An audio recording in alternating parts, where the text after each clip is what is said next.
For sure. Yeah. So I'll start off with, I went to JMU. Once I graduated high school in 2014, I went to JMU from 2014 to 2018. Um, and then I picked up DJing probably sophomore year, right? I was in a fraternity and I would go to these parties and the music was just not good. You know what I mean? Or you had some kid like unplugging the phone, plugging his in, everybody like, yo, put this on, right? We're like, we need to figure this out. And then everybody, you always get the emails, the message kids like, yo, chicks are leaving the party. We got to keep them here. Get the better music on. So then I bought my first DJ board when I was a sophomore for Christmas. And I got into it because I went to a show in New York City at this club called Pasha that was now shut down. And I saw an artist called Knife Party, but the opener was called Audien, right? And I loved Audien so much because he played such happy, uplifting music. And then I went straight to dubstep. And I was like, wait, this is cool. I want to try it. Then at JMU, bought my first board, started mixing around in my bedroom. And realistically, dude, I just played my fraternity. People were like, yo, that was lit. Then we had like another fraternity party with a different sorority. I just kept playing music. And then all these other fraternities were like, yo, we need a DJ now too, right? So everybody needed a DJ. So then maybe when I got into like junior year, I was playing like every Thursday, Friday, Saturday, most likely every other week or that week of, I would always have a show, which was dope, right? So that's how I kind of got my name out there at the school because of the fraternities, right? It's very good leverage because you have 100 people in a fraternity. All the sororities are there, just like word of mouth. And then senior year picked up because I wanted to set some goals for myself. I was like, damn, like I want to take this DJ career a little different, right? I played a bar gig for 5 hours compared to a fraternity show that was like an hour and a half. And the bar gig was no fun for me, man. It was like people with constant requests 24/7. It was like, you have to play like this, this, and this. So I said, how do I change this? I like playing the fraternity shows. I like the idea of playing like an hour and a half set. So then I was like, I got to start producing music. So that was like one of my first goals. Let's start producing music. Let's get dabbling with it. And as that was one of my goals, I also had goals of playing at different schools rather than JMU. So some of my buddies had friends at UVA because it's an hour and a half away. My buddy that goes to Gettysburg was like, yo, come play Gettysburg. I always play like your SoundCloud mixes.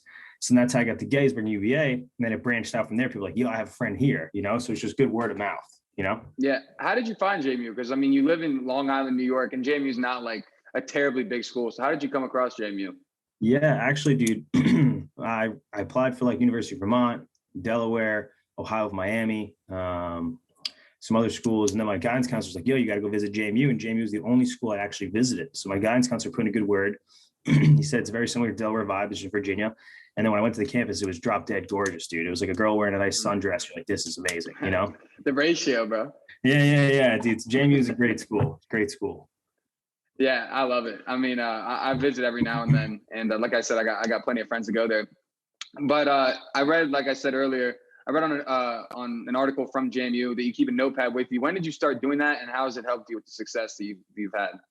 Yeah, so I keep a notepad on me, which is just my iPhone with the notes in there, and I lock it up, right? And it's just like kind of like mostly the worst part about it is sometimes the things that you write down is the things where you messed up because you remember them the most. Like I remember one time, like the audio went out, I wrote that down. Then I was like, okay, I got to learn from this mistake. What do I do here? So I learned from my mistakes there. But the notepad was always something good because I have my goals in there and what happened that night, what songs went pretty well, what songs didn't work. And then I just started adding on to that. So I had like 50 songs. Out of the 50, 25 were good, 25 were ass. And I said, okay, let's make this a little bigger. Let's make them all good songs, You need that roller coaster vibe for the songs that are like, this hype, this is a little chiller, but they're all good, Yeah. Now, this is a random question, but when you're DJing, if the vibes are off at the party, how do you hype up the crowd? And like in your controlled music, obviously.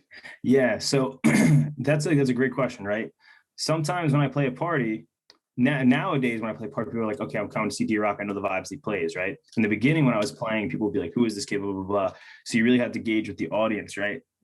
And one of the best things I did before a show, I would always ask people, like if I had a private party, if I had a fraternity, I'd be like, yo, do you want me to send me over a Spotify playlist of some of your favorite tracks, right? Because your friends are who you hang out with is who you are, right? So if your friends are all listening to Future, you're obviously going to put some Pop Smoke in there too, right? All your friends listen to EDM, that was a little easier for me, So realistically, I always try and get that before the party to get approval. But during the event, mostly it just kind of comes down to what people are moving to, right? You play a track, see what people want to do. You kind of gauge the audience, see their crowd, see if they're all drunk, see if they're all sober. Try to play the songs that everybody knows, right? And then you also want to get some songs and they'll be like, yo, I kind of like this song. What is it? And then that's a good thing, Yeah. Personally, what type of music do you like to play? Like if you could choose, you didn't really have to listen to the audience. Yeah, I like the I like the it's a little hard to transition these songs, right? I like that range of like the 100 BPM, slower range. Like the 128 is the 4 on the 4, like that's easy to transition with, but I like the 100 BPM where it's a lot of future bass type stuff and a little bit more of like the tropical house future bass vibe. So I really like playing that, but sometimes it's a little hard to transition because it's not easy to transition songs. Is there a difference between music that you like to mix and music that you like to listen to on your free time, or do you listen to a lot Oh of stuff like yeah. that? Yeah, 100%, dude. I grew up on screamo, then I went into pop punk like Blink-182 vibes. Then I went into some hard dubstep. Then I went into tropical house, which was always like my foundation, right? Because I love that sunset vibe, tropical house, feel good. But now I'm dabbling into more of like that live experience where I have a saxophonist play with me on my song. And when I play at shows, I have a violinist. And the music I make is very tropical. I'm kind of going into that back where I was a kid vibe, where I'm having like some more drums and some more Machine Gun Kelly, pop punk, Louis 2 vibes. So it's really cool. I still haven't figured out my sound because everything that I make, I'm like, this is different from the other song, but I love it, you know? Hey, you got to be unique, and that's pretty sick that you said like you have violinists on some of your tracks and stuff. Like that's really dope. Like that's an underrated instrument in my book. For sure. Like, when's the last time you saw a violinist play electric on an EDM song? You're like, that's kind of That's tough. that's very tough, dude. Now, since you started with music, if you can pinpoint one night, which has been the most memorable for you as a DJ? Yeah. So that would be once I started getting my name for myself senior year at JMU, there was a show in Charlottesville at a big venue with Cap Slap, someone like a Two Friends or a White Panda, if that's familiar to the audience I've listened to. He had a show. I reached out to his booking agent. I was like, hey, I would love to play. I'm pretty close. I have a big following here. And he was like, fine, I'll put you on. Right. So that was a great show. I sent like 3 party buses from JMU all the way to UVA and back. It was awesome, right? Everybody was there just to support me, and it was such a great show, right? And sending the buses there was a pain in the ass, right? Because you got to organize everything, right? Because I'm a one-man band, but it was great, dude. I loved it. That's the best experience ever, getting your first real show, you know? Yeah, that's sick, dude. And if you were eternally stuck in one year's music scene, which year would you choose? Dude, the COVID music scene, right? A lot of people talk about it as like, oh, I didn't have any shows, but I was able to produce 14 songs. So right when COVID stopped, and like this summer, I'm gonna say COVID ended in May, which has never ended, but I had 14 songs lined up. So I have I already released 4 so far this summer. I have another one coming out this Friday, another one coming out 2 weeks from now, another one coming out 3 weeks from there, and I have the rest of the songs. So I have the ability to make all this music because I had so much more free time, you know? Yeah. So tell us a little bit about this song that's dropping on Friday. Yeah, so the song is dropping on this label called Swove. It's like a tropical house label, feel good vibes. The song is called Feels Like. And it talks about like this is what it feels like. And the artwork is actually some guy sitting on a mountain looking out into this beautiful horizon where it's like a big ocean, and then it turns into a mountain, and then it turns into a big wave. And I really like that idea of like the mountains turning into a wave, right? And the vibe is very chill, right? It's at 120 BPM, nothing crazy, no vocal chop, really, just a basic, nice sub. And it's like one of those chill songs that you can hear yourself driving to, like come back from the beach after a long day, you know, and Yeah. just good vibes all around, you know, I was gonna say that sounds like a good vibe song, dude. for sure. How long does it take to produce one song? Every song's different, right? Some songs take me 3 hours. Some songs take me, I've been working on this one song for 3 months now. And then there's another song that took me about a year. I'm still trying to pitch it to the right label to sign it, right? Because I'm independent, but I try and send my tracks to labels because they offer these different assets, like marketing assets, promotion assets, and they help you because that's how they make their money, you know?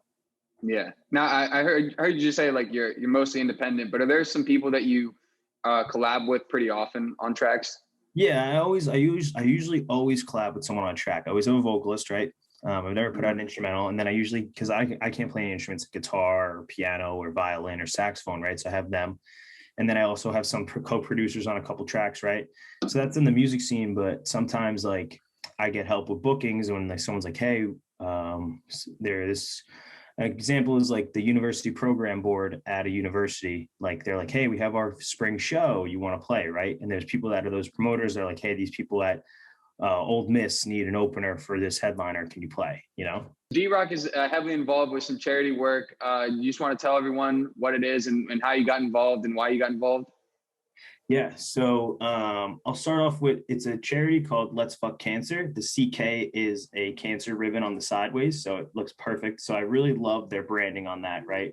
Because I'm a piece of shit and I always say the fuck word. So let's just start that off as like the worst part. But after 9/11, my dad was diagnosed with blood and bone cancer, right? And I got into music knowing that, hey, I'm going to college, I'm getting a big boy job, right? And I picked up music because I wanted to play music, get people together, social gatherings. But I said, hey, it's really cool to raise money for a good cause, right? So now, like for this event Saturday at Claudio's Waterfront in Greenport, it's a fundraiser for Fuck Cancer. It's $20. That's your donation, right? And now you have to think about it. You're raising money to fight cancer. There's gonna be over 400 people there, all trying to have a good time. There's gonna be a beautiful sunset, beautiful weather, and you're gonna be listening to good music, right? At the end of the day, you'll be a little drunk, and then you'll take a step back, like that was a dope day. Wait, we raised a lot of money for cancer, right?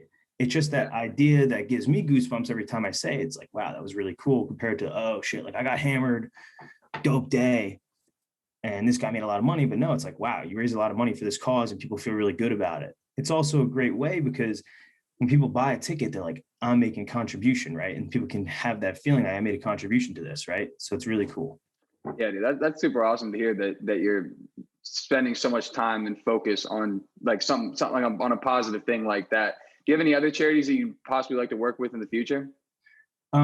Respectively, I don't know if you heard about the passing of like Steve Farrell, Ryan Keese, like I know Brianna Mag was in the hospital. I want to figure out a way of like something like that, like how we can throw like a party for that just to raise money for there. But I really like working with Fuck Cancer. I've done probably like 7 shows with them now. Altogetherly, probably raised over like $15,000 for them. You know what I mean? Yeah, and for anyone watching or listening to this episode, scroll down below, and I'm gonna have Deerock's merch link in the description. So go check that out, dude. I was checking it out last night. It's a sick like clothing line. I mean, you got some cool stuff in there.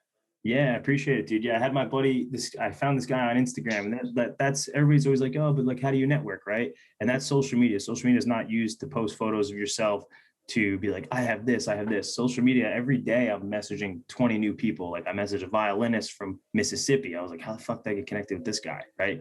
I got a saxophonist in Colorado. I got singers in Maine, Virginia, all the way on the other coasts. So that's why I use the Instagram kind of to network with. And that's how I found my guy that made my Deerock jerseys. He was like, yo, I make fraternity merch. We make jerseys for fraternities. I was like, do you make jerseys for DJs? And I was like, can you make this? He was like, hell yeah, I can. That's sick, dude. That's a good market, right? Because now it's cross-play here because he talks to fraternities about their merch. Like, yo, we have a DJ. You want them? What are some of your favorite venues to perform at? And what are some venues that you'd like to perform at? Okay, so I just went to a show in Brooklyn at the Brooklyn Mirage, and I saw one of my favorite artists called Tycho, Tycho. Very instrumentalist, very good vibes, like very cool, chill vibes. And the venue there looked like a freaking castle, bro. It was 3 levels on the left hand, looking at the stage, 3 levels on the left, like private bars, big balcony to kind of look around, right? And on the side, there was a 2 level on the right, and it was just a beautiful venue. So that's like a diehard venue I like to play at. Realistically, I played at a couple of venues in DC, like Soundcheck, Echo Stage, beautiful venues. I played in the Grand, Boston, New York City, Lavo, Marquee. But dude, the venue that I really love, obviously Echo Stage is up there for number 1. It's the best venue in the US right now, rated by DJ Mag. But I really like that idea of like something like Claudio's where it's different. I'm playing on this back deck. It's beautiful sunset. It's not all about the visuals, it's all about the good music and everybody that's going to be there. So I really like that. I always like that open field and open like area grind instead of being like a warehouse or a venue, right? I like that open space because I get claustrophobic. Like sometimes I'm like, there's a ceiling above me, fuck, you know what I mean? But if there's this open space all around, you could just wander around. I love when people are just randomly in the corner, like making out, doing stupid shit. And then you got people that are raging here, just all around good vibes, Yeah. So I heard you say like you prefer the open vibe, but do you prefer like a crowd of like 200 people, or would you rather have a crowd of like 5,000 people? Yeah, man. I mean, every show is different, right? Sometimes if you can have that boiler room set where it's just a DJ and everybody's hovering around you, that's cool, right? Sometimes I played shows where there's, Echo Stage fits what? I think close to 5,000 people, and there was probably like 2,000 people when I was playing. Like, there's a big venue. Sometimes you can't really engage with all the audience there. Some people aren't as intoxicated or on whatever they want, or anybody that's there for a good time. You know what I mean? Like, you can't really engage with everybody. So sometimes it's a little different. Smaller venues are cool because they're louder. Bigger venues are cool because you can see a big various people, So I can't give you the right answer there because I haven't really found like that one place where I was like, this is fucking awesome, Yeah. Have you ever been on tour before? So I did a college tour. So this pre-COVID in the fall, I had like 22 shows, but this upcoming fall, playing at 8 different SEC schools, and then I have 12 other schools on top of that. So I have 20 shows That's up so until like sick. December 10th. Yeah, so it'd be dope, dude. I know it's gonna be cool. A lot of work though, right? Because like a lot of the shows are Friday, Saturday. I work a full-time job. I'm like, I got to take off Friday. I got to figure this out, you know. But it's gonna be Yeah. awesome. It's gonna be so cool. Yeah, dude, living the dream, bro. I mean, it's a lot of work, but Thank you, bro. yeah. So, are you gonna go to JMU? Are you gonna stop there on tour? Yeah, I have. So I have. This was a cool weekend for Halloween weekend. Thursday, I'm at UVA. Friday, I'm at JMU, and Saturday, I'm at University of Texas in Austin. Right, so it's gonna be like 7 hours from Long Island.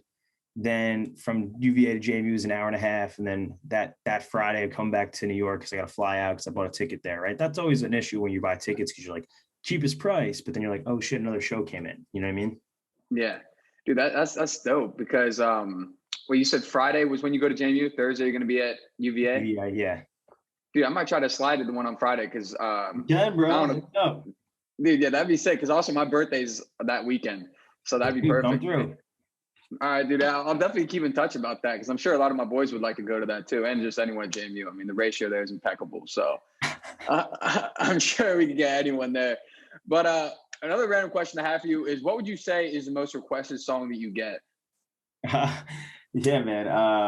Yeah, when I play like the clubs, right? They don't really allow people to request songs. Kind of like you play your own music. When I play like a private party, a lot of people request like the music that I make because sometimes at clubs I'm not allowed to play it or it just not fitting the vibe. But a lot of people request like my song like Old School Vibe or That Night when I'm playing a private party.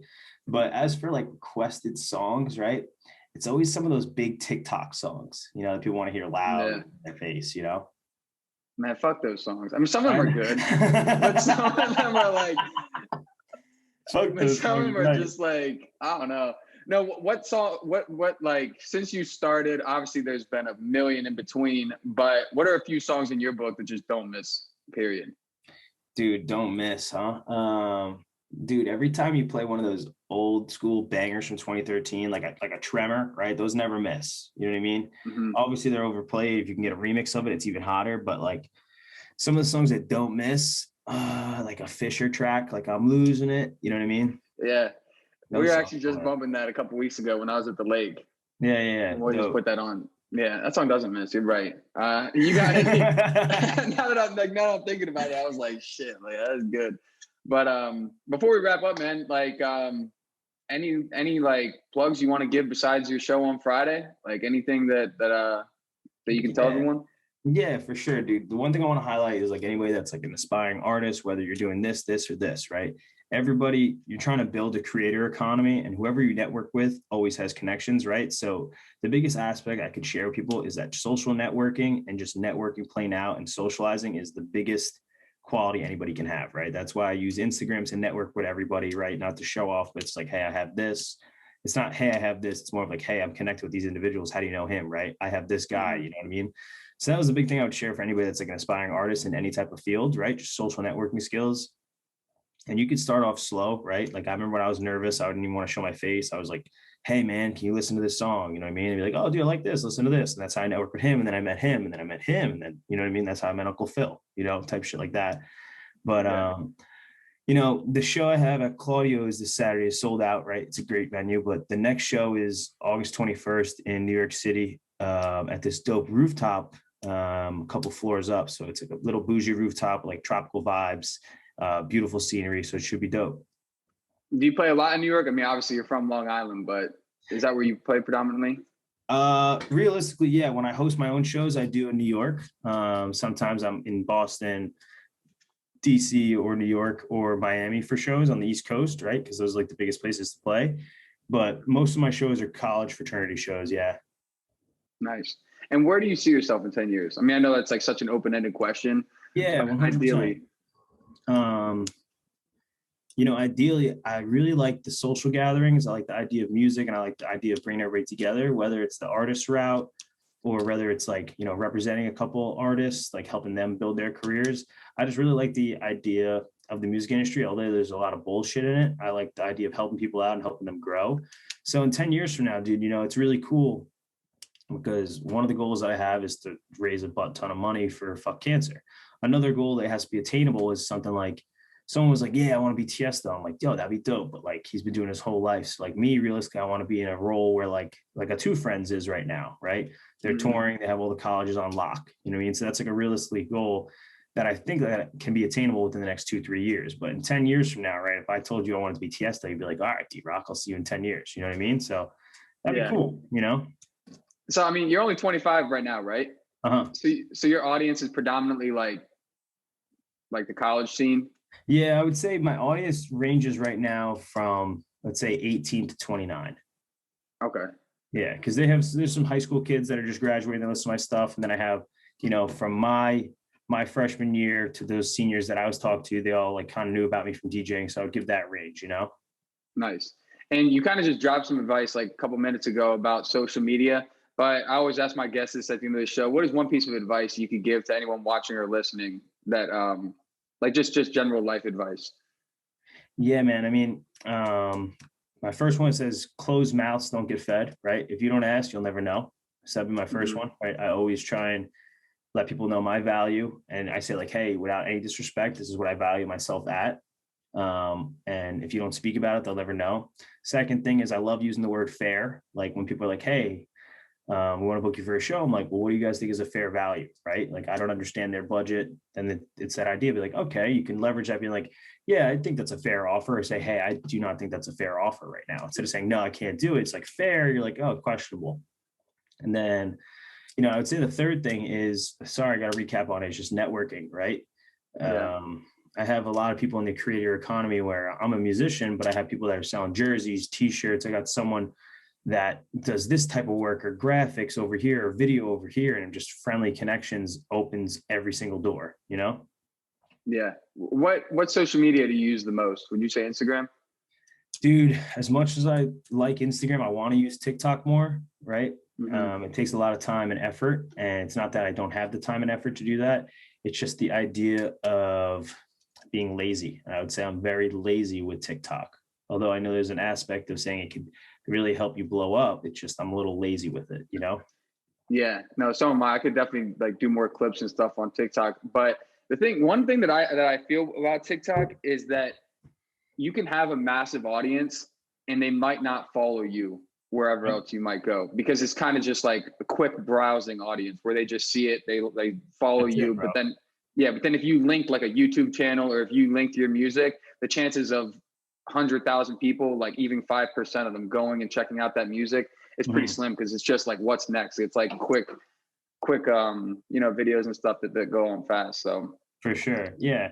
And one thing that you can help me with the thing about this podcast is one thing that I like to outreach for is I'm actually looking for a videographer and someone that's good at editing, right? Like I like to make funny, stupid skits throughout the day, but like realistically through TikTok, you only have your phone, right? If I had a professional guy that'd be like, yo, let's make this funny skit, it'd be driving us both back and forth, getting good engagement. So that's what I'm constantly looking for. Someone in Long Island that, you know, that can make this skit for me. We can get together and we can, you know, make something great, you know, instead of me recording on my phone, be like, hey guys, you know what I mean? yeah, I could reach out to some people. I mean, I don't know about in the Long Island area, but I have a few friends that are into videography. Yeah, for sure. Let them know. For sure, dude. Because I mean, those quick skits, dude. Some of those are killer, honestly. I know, dude. I know. And those catch fire. I mean, like you get the right one, like, jeez, bro. You're golden. 7 seconds, good clip. You're golden, bro. Yeah, just like the Vine days, honestly. Yeah, that's one app I wish I had attacked, because I was like 12 years old at the time. Bro. Vine was lit. Vine was big lit, and now it's like TikTok. They got like 4-minute videos, and I'm laying in bed and I'm like, holy shit, like 4 minutes has gone by and I'm just wasting time like on this. Yeah, like might as well shred YouTube or something where at least I can skip through it. But Deerock, thank you so much for joining me, bro. And sorry again about being a little late with the inspection, but I'm not gonna apologize, dude. All good. Love you. Thanks, bro. Love you too, bro. And follow Derek on Instagram at Deerock Music. Again, check out his merch line. His charity link will be below in the description. Excited to hear about the show on Friday, and then also August 20th. 21st, yeah. August 21st in New York. So if anyone listening is in New York in that area and wants to go to a rooftop setup, make sure to buy tickets for that.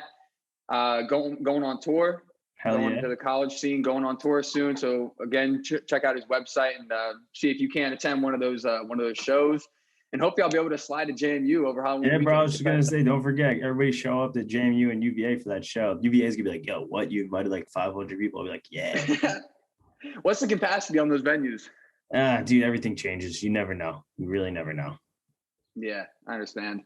So yeah, guys, if you're watching on YouTube, please like, comment, subscribe. If you're listening on Apple Podcasts or Spotify, please rate 5 stars.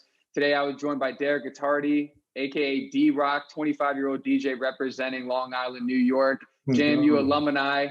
Today was Tuesday, July 27th, 2021. This is episode 61. I'm your host of the show, Michael Marr, and I'll see you guys next week. Yeah, thanks, Michael. I like my music real loud, real loud. Can you turn that shit up for me right now?